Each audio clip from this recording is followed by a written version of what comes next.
মাহে রমজান সামনে, এবারের রমজানে টার্গেট নাও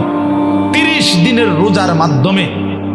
দিল থেকে আল্লাহর কাছে এইভাবে 30টা দিন হাতে গুনে তুমি আল্লাহর সাথে ওয়াদাবদ্ধ হও যে আল্লাহ 30 দিন আমি রোজা রাখবো। এবং যৌন চাহিদা, লজ্জাস্থানের চাহিদা, অশ্লীলতা, বেহায়াপনা, নর্তকী, নাচ গান, উলঙ্গ ছবি দেখা, নারীকে নিয়ে চিন্তা ভাবনা, মেয়েকে নিয়ে অশ্লীল চিন্তা ভাবনা, অবৈধ কোনো প্রেম সম্পর্ক, হারাম কোনো রিলেশন, এই সব ত্যাগ করে বন্ধু 30টা দিন মনোযোগ দিয়া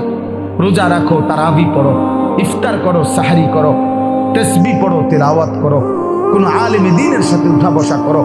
ইমাম সাহেবের সাথে সম্পর্ক করো। ইনশাআল্লাহ দেখবা আল্লাহ চাহে তো 30 দিনের মাথায় আল্লাহ বলেন লাআল্লাকুম তাত্তাকুন, আমি আল্লাহ ওয়াদা দিলাম মোমেন তোকে মুত্তাকি বানিয়ে দেব।